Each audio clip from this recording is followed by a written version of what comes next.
aja ninggal aku trimo gonceng apri mimin budal janjine bebarengan barang waralane abang terus kegiwang roliane baca ngene baca ngene kamu ngene kawalet tembe burine roliane baca ngene baca ngene kamu ngene kawalet tembe burine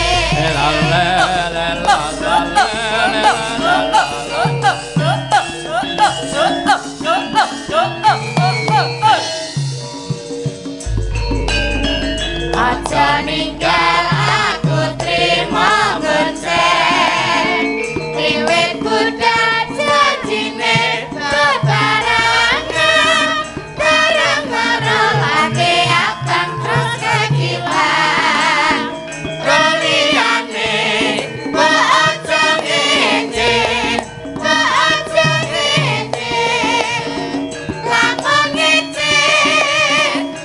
lamun ngene kawalet tembe burine roliane aja ngene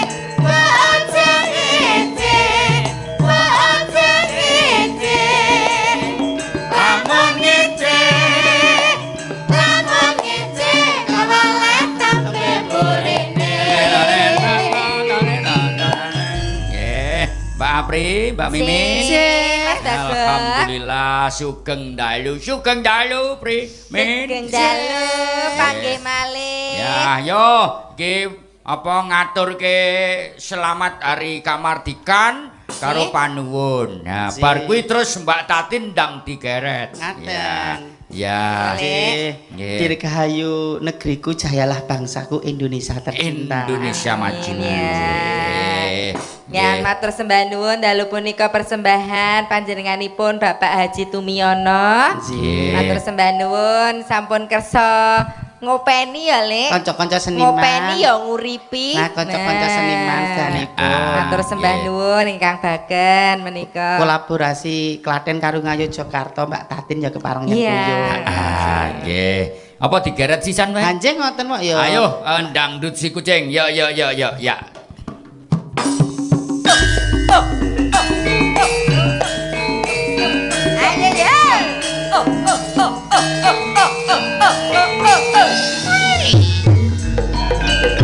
Dek mau bengi terus montang-manting tanpa turu hatiku tansah kisihan amarga eling buktar sumangking mutiara ketekin lenjer kuning aduh mangkene romangsaku teko karo milang-miling tak awemu tansah ngecek sing teko jebul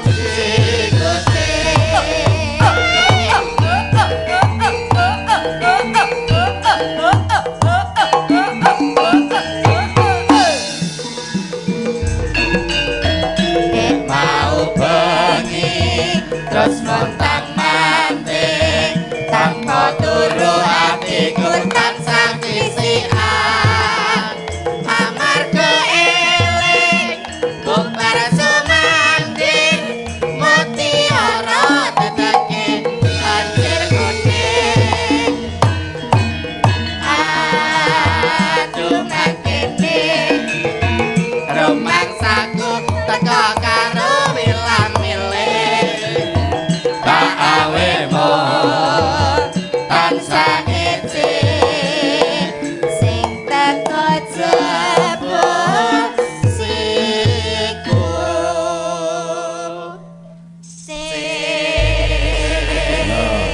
saiki nek pancen pengin diwangi ya to padha-padha ora nggendong masalah ya to nek aku kan nggendong masalah Masalah pripun? Lah kan neng mbokne bejo dan lain-lain. Oh. Mimin itu lho ora gendong masalah kuwi kon ngewangi kuwi. Ngewangi napa?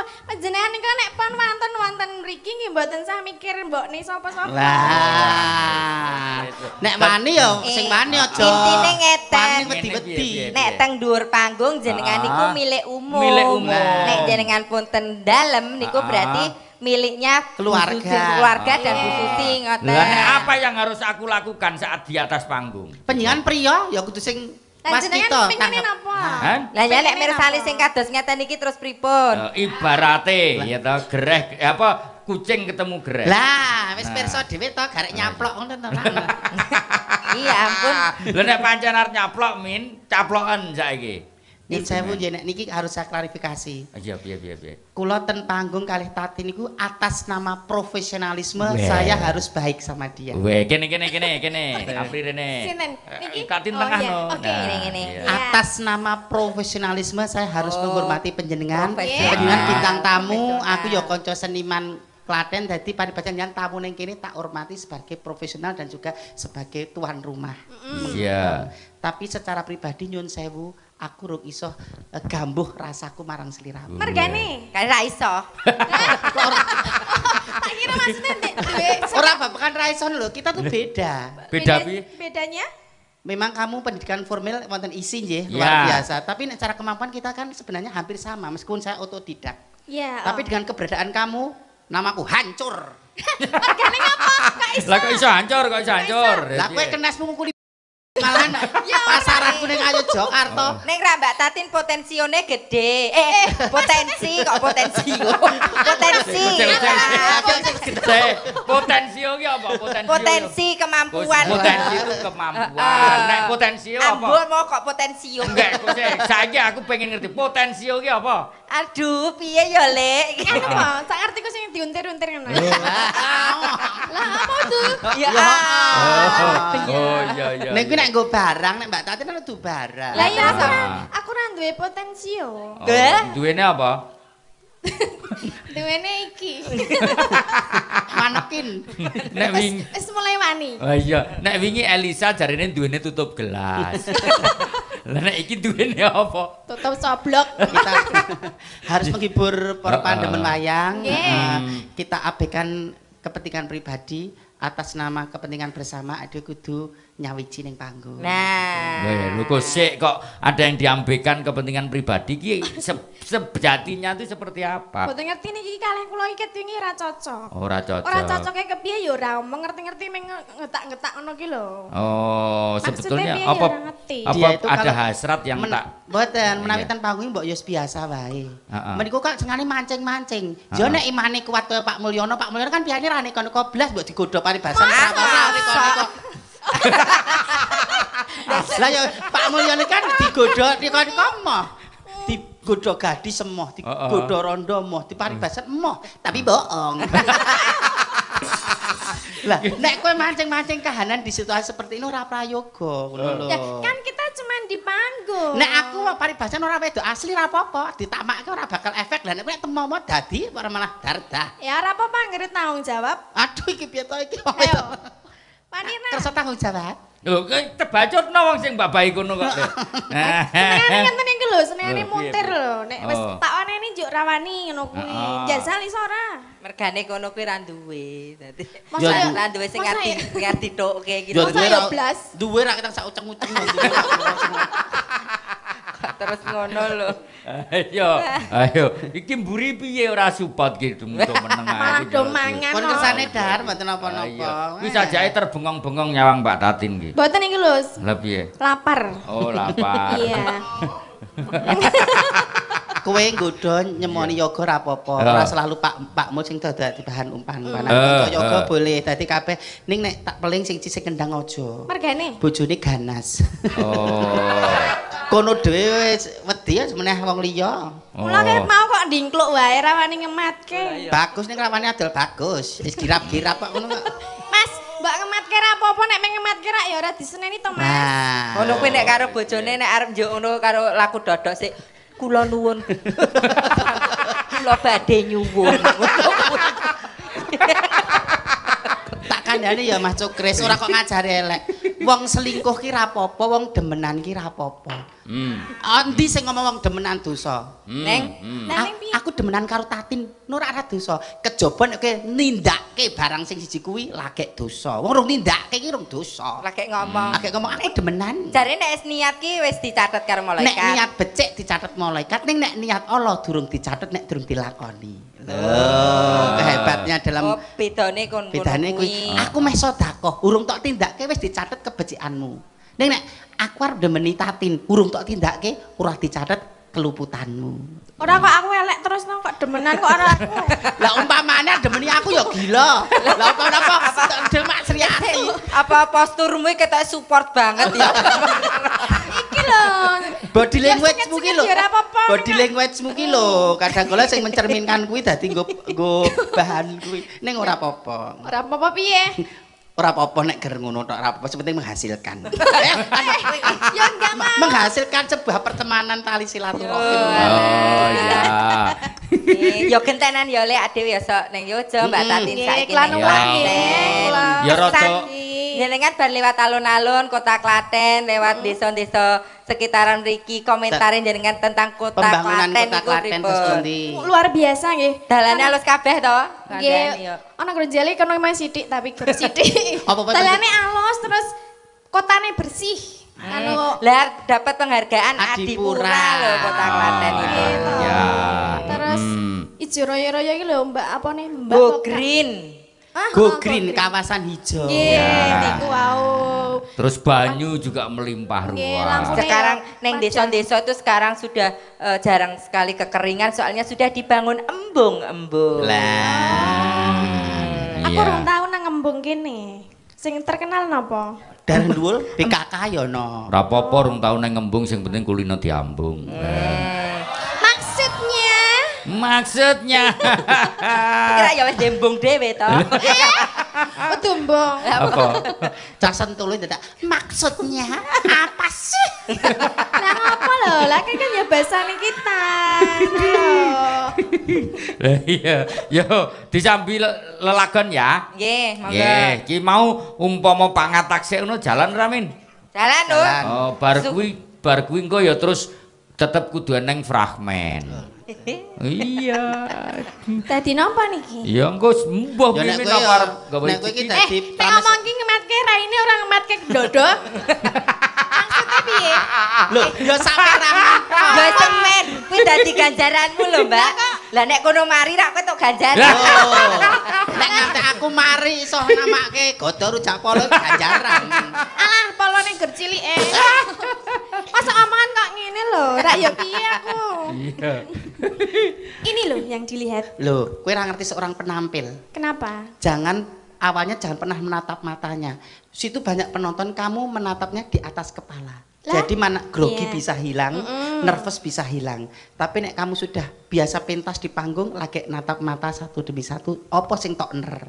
Lho iki Nek teknik jenengan teknik mau di atas panggung. ngemetke ora di atas kepala ya? Ah, iya. Di bawah Di kepala. bawah kepala kok. Lah ingin nih. Maksudnya apa kuwi? Ingin.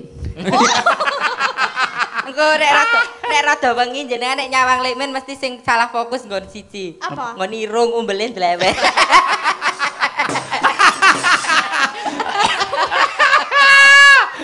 Lagi kelakon wingi kuwi, lagi lelakon wingi kuwi. Ing atase Apri karo Mimin kan sudah partner tiap hari kemana-mana. Iya. Wah, Apri ki lek guyu kepingkel-pingkel ra nganti wis kuwi. Mergo mbele kuwi mau. Umbelin. Kok iso ta ya? Ini sedikit cerita. Kalau nek pas ada Apri ngebis atau neng kereta atau neng pesawat, dia tidak pernah mengaku bahwa saya partnernya. Kowe aja cerak aku aja nglatih aku ndak ndarani kancamu, sin aku. Lah kenapa begitu? Di pesawat tuh ngorok. Sing ngorok Apri apa Mimin? Kula dadi kok isin rumah Marahe semen nek ngiler niku ora yo malah kurang. Tapi ya kabeh dhewe-dhewe Pri. Mergo faktor U ya ora apa-apa. Tidak ya, hanya Nek. faktor U gelem keluyane kudu gelem nampa kekurangane. Dadi aku kudu nampa kekuranganmu. Ya. Adik kaya bebojoan to adik. Ya, yo pangatak sik langsung ya. Yo, bonange, yuk.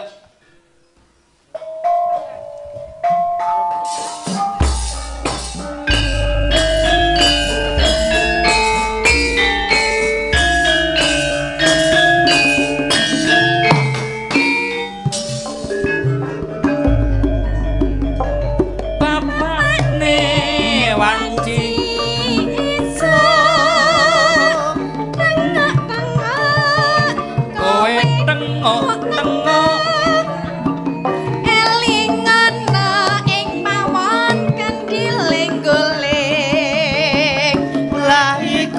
negara putongo isen-isen jroning pawon nenano nenano nenano nenano nenano yo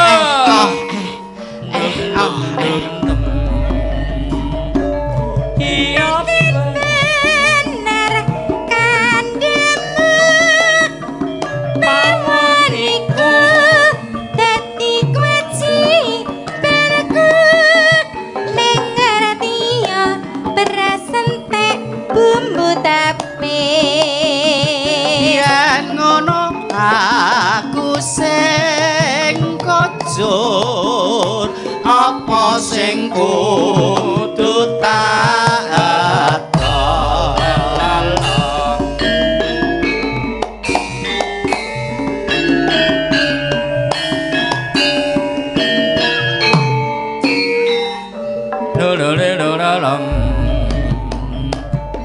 aja kelatuk kembang wong lanang wong pawitan dengkul apa seneng yen dayatmu padha glisir mongko aku seneng nganggur mangan turu omong kosong la elala elala lalala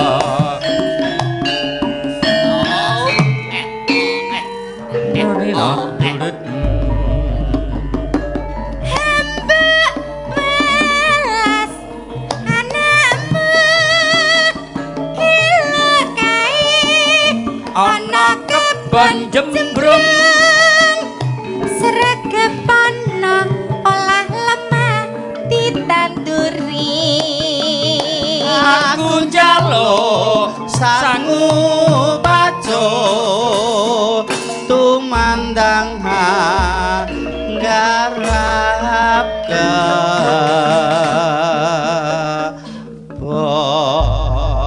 tembang gambuh diripta kaya ngono apike dening Kinarta Sabda ya nggih. Oke, iki ana atensi Banjarmasin Mbah Kromo uga panjenengane Pak Pardi sing kala wingi rawuh. Pak Pardi kala wingi kemarin. Nggih. Wong iki engko bar ngene ya terus dina Setu apa Minggu aku ya terus Bali. Nggih.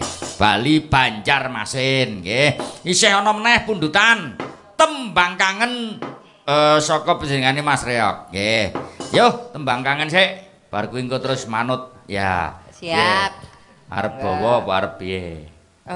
langsung napa bawa Manut aku. losdol pokoknya Oh iya, terus eneng lali janjine barang.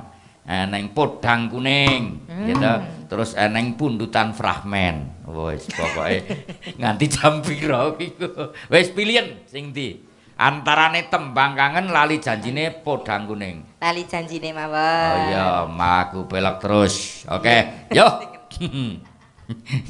langsung kemawon nggih Manut wis Mas pokoke. Kris Ya. lali janjine Iya. iya Iya. iya Iya. iya Iya. iya Iya. Sesarengan Sanggar Semarang Haji Sun live streaming kabar pendopo Ciwi iya iya iya iya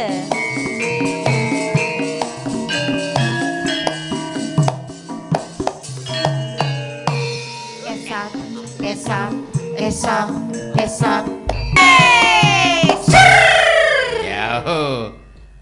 jan-jane kowe ngerti gelagatmu saja nyubrani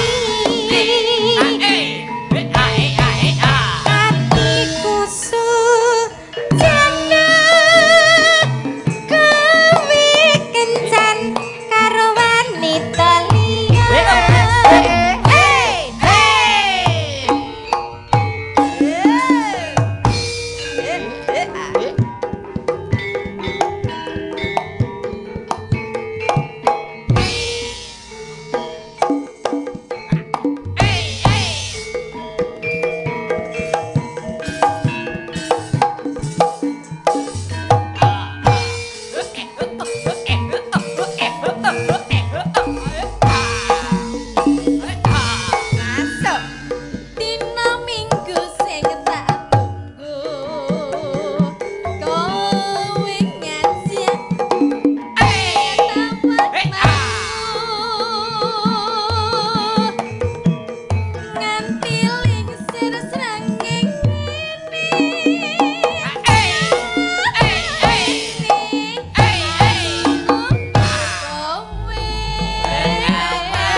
Badung imu pasti tak jiwa. Ini Lek. Aku meneh. Iya no. Kemampuannya di atas rata-rata. Nah, iya. Nek mung sak bagian tak darane cah bodho. Darane mung angka ikut no. Iya, oke, lanjut. Ya, oke. Tunjukkan. Jan-jane go Lija. Kemampuannya Di atas Jenenge di atas rata-rata. Di atas rata-rata ya. Kudu beda. Di atas rata-rata kok. Dadi ketoke kleru ning iso bener ke. Iya. Di atas rata-rata kok. Lali janjine. Ya, oke. Yo. Lali janjine kandhane alasane mangkelake sapa wong sing ora gelo kadung dandan kowe ora tako mau tempo lambat tempo cepat hajar Merdeka. Yo gandeng di atas rata meneh. Iya. aja no Oke. dadi yo fisiknya ya tuh siap Di atas rata-rata. pemolian iki mung sak langgam kene 3 Iya. remuk kabeh jan-jane kowe neng ngendi aduh Slow. gelagatmu penak elek saja nupriani Sampai bawah dong, sampai bawah Aduh. dong. Iya. enak abang kelaksu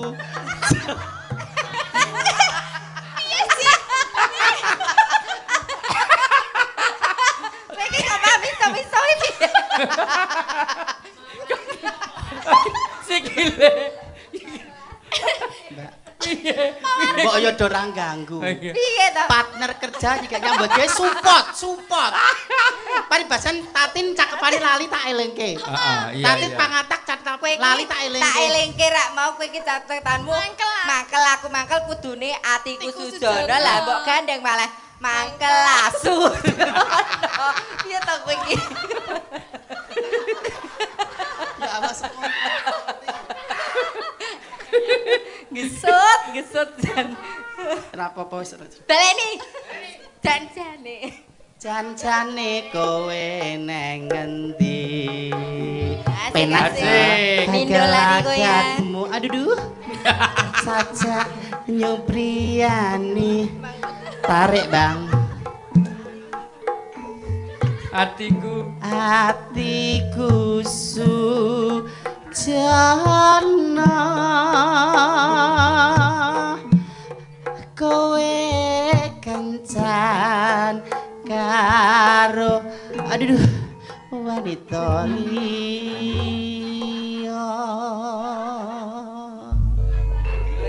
Saiki wis sare sabar. apa to Pri nek wong ra nyemene popularitas setuk harta kekayaan wis turah-turah. Saiki gak kudu menepke pikir to. Pada satu fase manusia harus seperti itu. Caket karo Gusti. Kaya Pak Mulyono ya apa? Paribasan beliau karir sudah. Oh to. Piye carane berbagi dengan sesama, terkhusus karo kanca-kanca seniman. Lho, Pak Mul rasa ndalange ra apa-apa kok ongkang-ongkang ndalange mergo tresno karo Mimin. Kudu wayangan. Nek ora ana Mimin Loh, nek kaya Tatin ra munggo kembanging pepanggungan. Weh iki. Loh, beliau ya baku.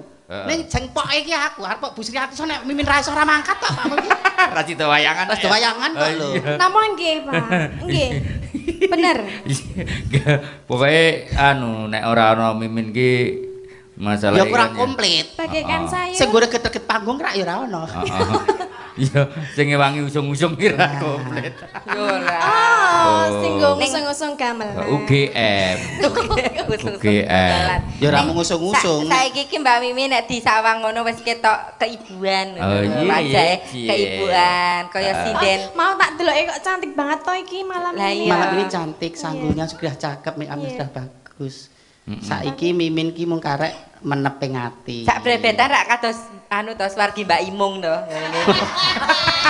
Kok rumah saku sing swargi Mbak Imung. Mbak tenan aku ora. Lha nek kabeh kok tani pada kok swargi Mbak sing isih ana wae kok jenenge ya Mbak Imung arep piye-piye ya jenenge. Ya kan ya sinden hebat. Ya sinden hebat ning ya sing swargi ki ya semen entuk kasuwargan jati kowe nimbake sing saiki wae. Sing saiki wae ya kaya Retno lah. Retno medhok. Kok makan teror. Apapun itu ya seperti ada berkarya ya Mbak Tatin. Jangan mudah berpuas diri. Diri. Dite dicendelke tinggo masa depan. Jangan berpuas diri. Kok piye tok line dicendelke piye to Mas? Duite dicendelke kok li kok dicendelke. Semangat Mbak Tatin. Inggih, semangat, Ya, harus semangat. Ya nek nyawang Mbak Tatin ini kan wah gimana gitu kan. Marake glegeken nek nyawang Tatin. Iya. Baru kuwi kok nyawang Mimin gitu loh. Wah, wis kok. Terus piye jal ngene. Yo Wis glegeken ngene wae. Nek nyawang Tatin ki marake piye? Ya wis nyawangi Tatin wae nek eksekusine tetep karo Mimin. Dadi kene digo pancingan, wis mumbul. Nyawang Mbak Tatin ketok wow, ban nyawang kok nyawak kaya Wisnu rumuse ngono kuwi lakukanlah Wisnu lakukanlah. Sing apa? Lha kuwi mau nyawange Tatin eksekusine Mimin. Lah, dadi pomo kowe bojomu iku ora patek ayu, nyawang wong ayu-ayu, gambar-gambar artis lho sawangen. Iya. Besok nek karo Oh aku. nek arep eksekusi gedang kluthuk aja lali. Apa iki senengane? Gedang kluthuk lho. Ya, yo sambil ini ya minangkani Pamundutan monggo. Saiki fragmen ganti. Oh, nggih no, Mbak Mimin kalian Mbak Tatin niku ramene sae kok. Iya, terserah aku manut apa Roro Jonggrang, apa-apa gitu kan. Ya, berarti sing lanang Mimine. Nggih no. Terus tandane lanang nganggo apa? Tandane lanang. Iki sing gandrung sing sapa? Nggo gandrung apa ora? Aku nganggo. Ya kowe gandrung no. Aku sing gandrung. Ki mau Wisnu nyepake yang ngene lho. Kowe ben ketok lanang. Ah iya, heeh. Mah kaya wong adrep iki. Nah. Aja kamu enggak ketekak malah kowe. Kok ketekak ngono. Apri kok nggon kematian tok to pri duduhan Mbak aku. Ya aku kira ngelingke apik to. Lha nek dilem mriko ngene kok ketekak ya ora masuk akal. Walah. Ngono malah kaya Di anu kayane di acara iki kaya ketoprak kae. sing ngajarani sapa? Mindola. Mindula. Lho Mindula lho, Tin. Mindola. Jenenge Mindula. Mentok. Mindola ki Mimin idola ngono. Tak kira mentok iki. Kamanu ceritane Sukiya. Kamanu. Kakak jora janggo bahasamu. Kok kamar. Anu. Apa ta kuwi? Kamanu Kamanu. Kamu suka aku ngono lho ceritane kowe ngraya aku. Kowe Sriuning aku Wiratmaya.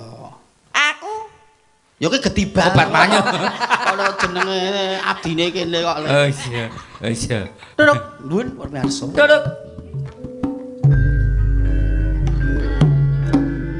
Nuwun para miyarsa. Wilujeng dalu, wilujeng pepanggihan kalian sandiwara ketoprak Mindola budaya. Ingkang ing dalu menika kepadang hamba barcariyos lampahan dumadining candhi Prambanan nggih Loro Jonggrang. Ora sida Sriuning iki piye? Ora sida.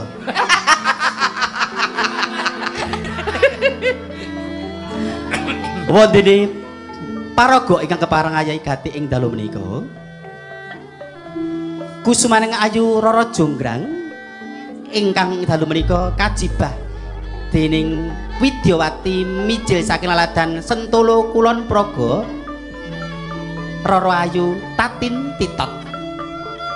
Princes Aprilia Sucipto Susuki dalu menika kapatah dados gedibal. Wondene mantasaning seniman ingkang katben Hanjayeng Bawana kondang ing saendhenging Nuswantara ugi ing Jaban Rangkah Bagus Sukimin. Kados pundi godha ing cariyos dumadining Candhi Roro Jonggrang sugeng midhangetaken lelampahan ing dalu menika.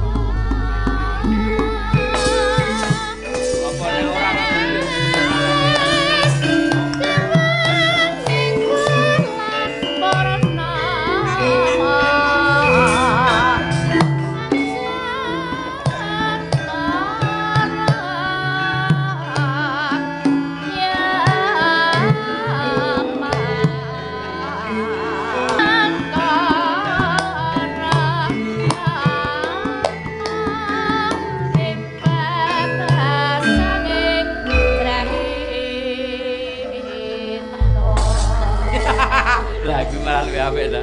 Iya iya. Biong, Dalem Gusti Putri. anggonmu masak mau apa ya wis rampung? Sampun sumadya sedanten wonten jangan asem. Senenganku. Wonten jangan asem ta? Lah nggih apa campur kelek sithik wae. Ya masak ya karo Yo kelek. dadine asem mergo kuwi. Wis sambele wis urung. Sambele oh pun pedese kados omongane jenengan niku. Sambele. Kok ngerti nek aku pedes? Ya nggih. Ya wis sing penting nek wis apa jenenge wis rampung kabeh saiki ki ayo mbok seneng-seneng apa kepiye ngono aku kok. Jenengan pengen dilipur niki. Nggih. Heeh. Pripun to Gusti Putri niku kok gesut lho. Apa gesut? Mboten, jenengan ngersaken menapa kula tetembangan menapa pripun kula telukke abdi kula sing setunggale, abdi panjenengan, rewa panjenengan. Sapa? Gedi Balumi. Aku lali nek duwe. Nah nggih, niku tukang napa niku bubut cuket teng wingking. Karo kosek WC. Jaman dhisik teng WC. WC. Ya ora apa-apa umpamane Biong Umi iso ndadekke aku seneng ya ora apa-apa. Ayo, kene sapa kuwi jenenge Umi? Gedi Balumi, ayo. Kene, Kok ketibel ta ya mbok sing penak aja ketibel. Lah sinten? Gendho Umi. Oh, Gendho Umi. Ayo nglipur Gusti Putri nak dhewe kanthi tetembangan apa? Kok ya oleh sia-sia ketibel ki lho. Lah apa? Jongos ngono Lah yo aja wong ya ayune kaya ngene kok deneke ketibel to ya. Lah kene kok Ngono jan. mbok ora ngawur to. Lah pripun ora? Bocah siji iki pancene rada keparut to. Keparat. Nduk Pak aku dilipur aku rada piye rada galau. Sing dikersake napa? Gandeng kudangan yak dhewe iki kalih Gusti Putri iki ben tansah bagya mulya sinaosaken bar ditinggal tilar karo Patih Gupala ngoten to Kang Mas Patih Gupala dadi yak dhewe nglipur bebarengan lagune kudangan. Oh iya Slendro Songo ya yuk tuh ya Deng.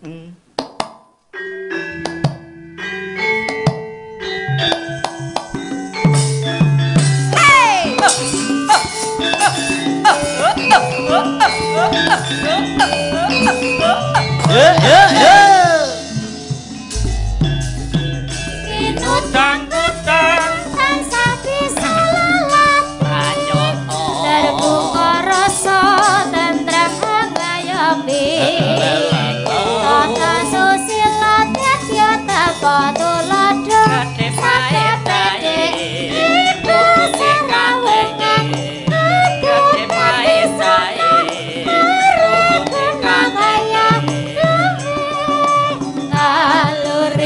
alur-iluring kabudayan nyinulaksa kain bangsa manca rahayu lepdan ngambang rambut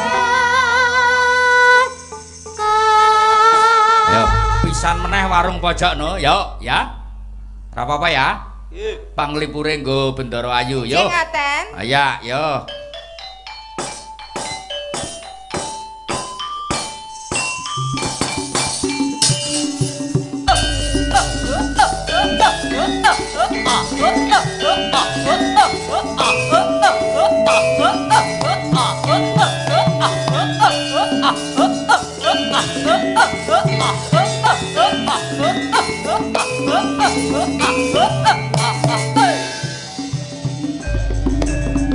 Gandam lincah ringkut nangis terwit kae warung pajak awet teko akimbang jadah tempe sepat matu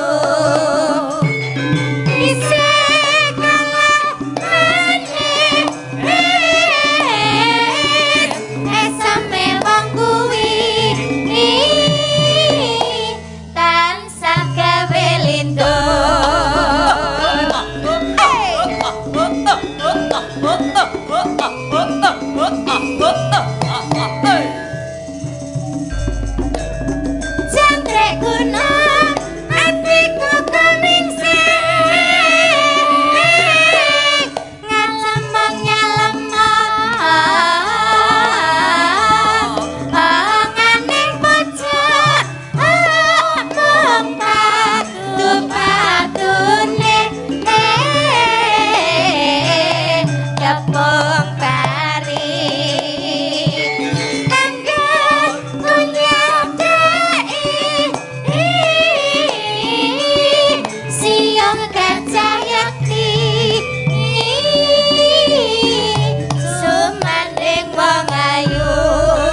Jonggrang.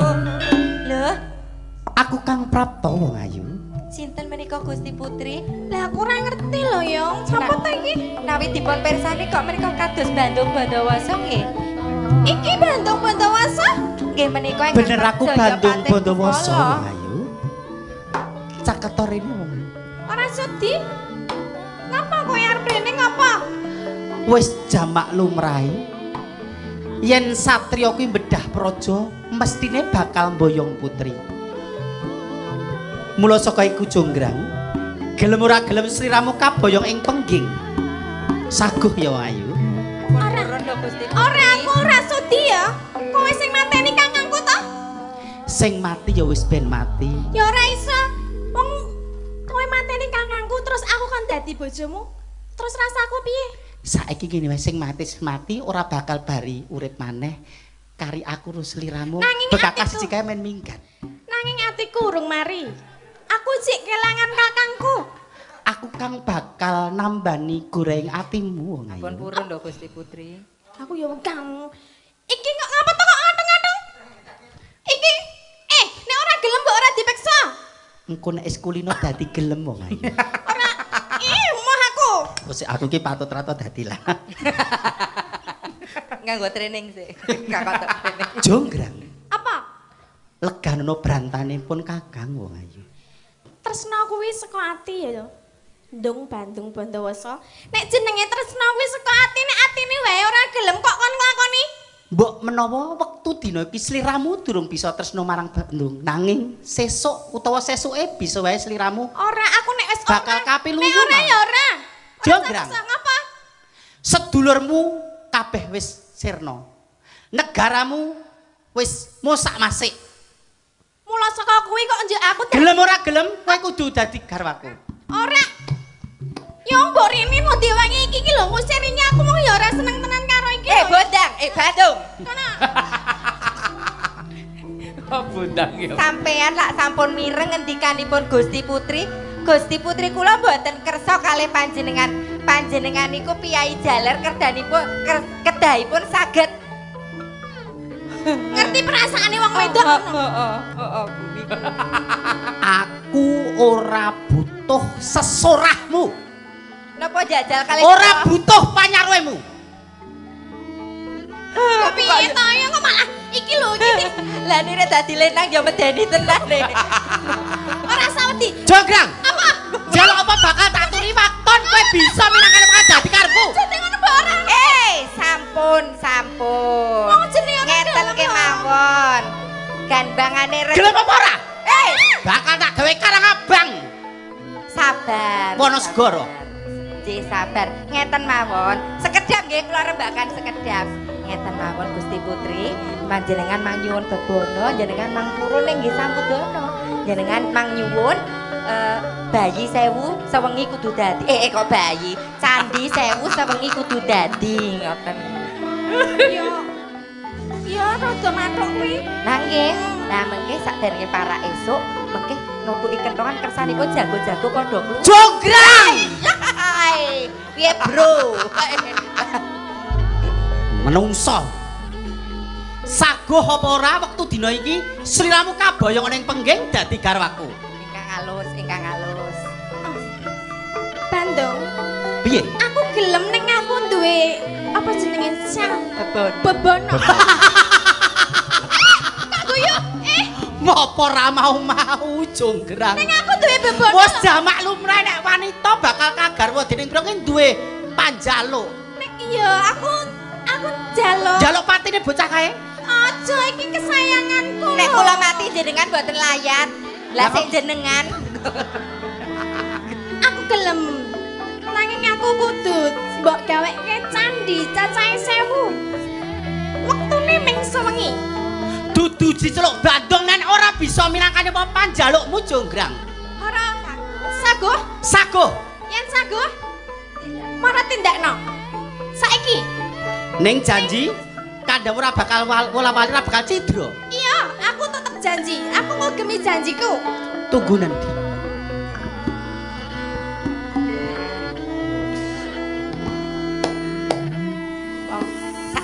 dipun para esuk monggo nutuk kentongan nang lesung. Aku jane wong yo ora gelem lah. Ayo. Kok kanggo benake. Para abdi dalem ayo padha nutuk kentongan supayane jago-jago padha kluruk.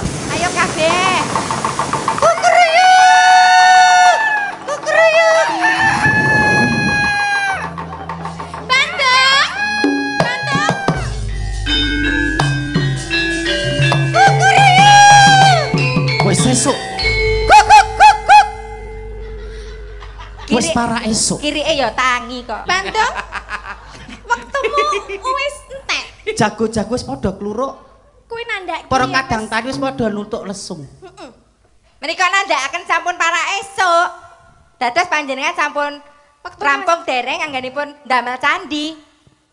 Wis jonggrang. Prayoginipun dipun etang rumiyin kersanipun. Wis genep 1000 iki kaya Nggih kersanipun mantep nggih dietang dietang. karo biung dhisik. Hitungan yong. Dipun etang. Heeh. Sisih mriku wonten 300. Oh, ini gede banget. Candi apa jenenge kae? Dan menika sisih mriku wonten 300. Aja ngoyo waro le mung ngitung. Saestu menika 600. Sisih mriku Kana wonten pira yong? 300, 900. Sisih mriku 90, 90. Kurang setunggal Gusti Putri. Kurang setunggal tapi Wis bener.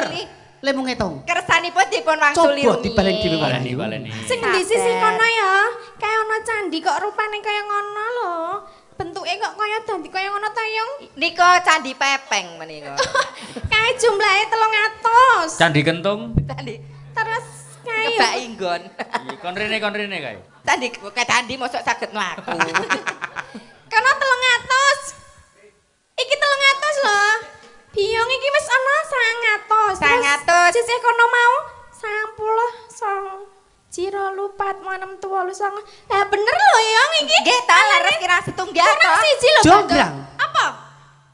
Candi wis lumadi, sewengi dadi. Nanging kurang siji. Lagi pira biung mau? 900. 90 sapa? Urung ana 1000 lho. Jebul licik kowe jonggrang. Kok licik? Mung mergo candi kurang siji wae, banjur sliramu nampek marang Bandung. Lah kuwi jenenge ya ora nek aku njaluk 1000 kurang siji lho ora genep. Aku wis ngerti nen tumindakmu nesta. Sejatine aku durung parang esuk. Nanging jago-jago wis padha kluruk mergo kadang tetane tok kon nutuki lesung. Kanggo geneping 1000, kowe dhewe jonggrang sing dadi. Gusti Putri dadi reca. Iya, Gusti Putri dadi reca. Halah atos kabeh. Halah atos. Gusti Putri. Jonggrang. Lah. Aku sing luput jonggrang. Meruhi kahanan kaya ngene iki. Aduh. Nek apa mau ditontonan nyang tenan. Tandel lho. Apa iso? Ada yang berontak tapi bukan bebek. Jonggrang kanggo nyampurnakke sliramu. Papanmu dukene nangenen prambanan jonggrang.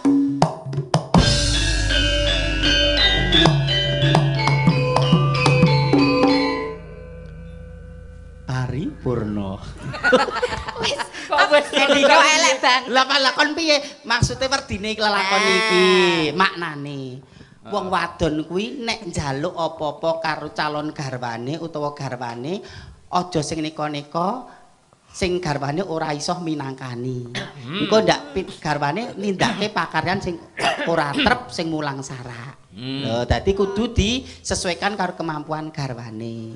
Lho kuwi. Iya. Intine niku. Heeh, terus wong lanang nek seneng karo wedok ya aja kanthi ruda peksa, aja kanthi barang-barang sing paribasan merkosa, miloro lan sak piturute. Nek sing wedok sing njaluk. Sing wedok sing njaluk lah kuwi. Dirungokke niku, Pak. Iya. Jenengan aja cocok maksa. Iya kan anu KDRT penting kok. Lho kok penting niku lho. Lho kekerasan Dalam rumah tangga. tangga. Nek ora keras ya repot. Nah, nek iki wis beda jalur iki. Ramu. Sok kok KDRT ora? Aku terus lagune ku menangi.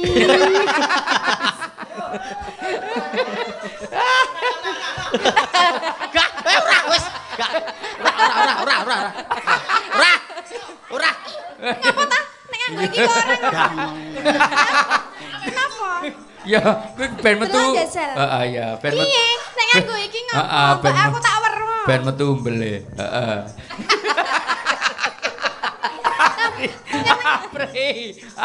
Apri senane ngerjakke akon ku. Aku njaluk teh ya. Abang, kalau Minila bilang muter ya. Oke, siap? Siap, ayo siap. Aku bareng Muter. Akan kendang. Mundur. Maju. Mundur. Doel. Sukanya doel. Mental nempel. Baunya nempel. Cowok zaman sekarang memang susah dipercaya. Lihat kening licin, lihat body mulus, tak tahan. Aduh, tiada mungkin satu pondok ada dua cinta,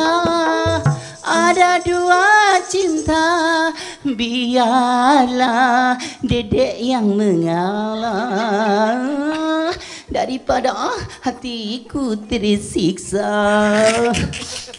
Terkosone cah ya.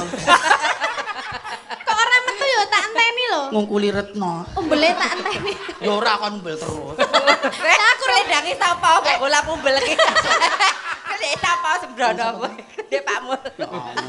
Ya men, Pak Mul dikenangan karo aku. Aku umbel kok. Ngene Mas Tio. Ya toh. Mas Tio ngapunten. Ora. Ya. Ini. Kok wis ki piye? Aja napa to, Pak?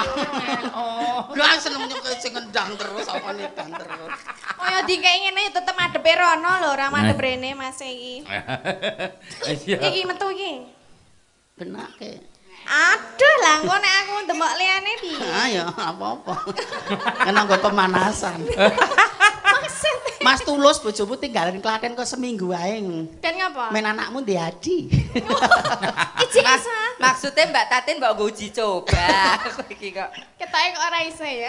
Aja ndisiki kersane Gusti kok ketoke ra iso. Ya men kan wong iki memandang ketoke ra iso ngono. Nek iso ya alhamdulillah to. Ya amin alhamdulillah. Apa ya Terus wong ayu. apa ya ra iso tenan to? Ya kolo. Ya iso to menungso. Lah les cepet gunane Guru ra suwe ngono. Gunane sepete nggo ngopo? Ya. Tatin iki aja ngono wong ayu. Nggo fantasi tok. Iki napa melebar? Yo, satu lagu lagi ya.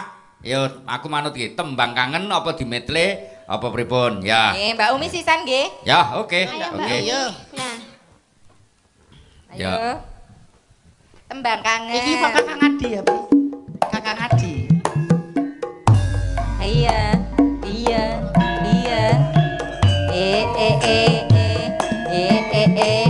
Sesarangan. Iya. Sanggar Cemara. Iya. Les streaming Haji Sun. Kabar pendopo. Sanggar Cemara.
Yesat, yesat, yesat.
Sri Ramu wis ora krasa lewat tembang kangen aku titip sayang tresnaku mring Sri Ramu ora bisa ilang apa lali apa pancen wis ra ngerti sakenane aku mantan sesetyo ngenteni beline indah manis sing semu lewat tembang kangen iki wujud katresnaku Matur sembah nuwun. Nggih, terima kasih ya lenggah nggih. Mbak Tatin matur nuwun. Wah, aja kapok tekan Sanggar Cemara Mbak ya. Nggih. Nen Studio 1 di Kota Klaten.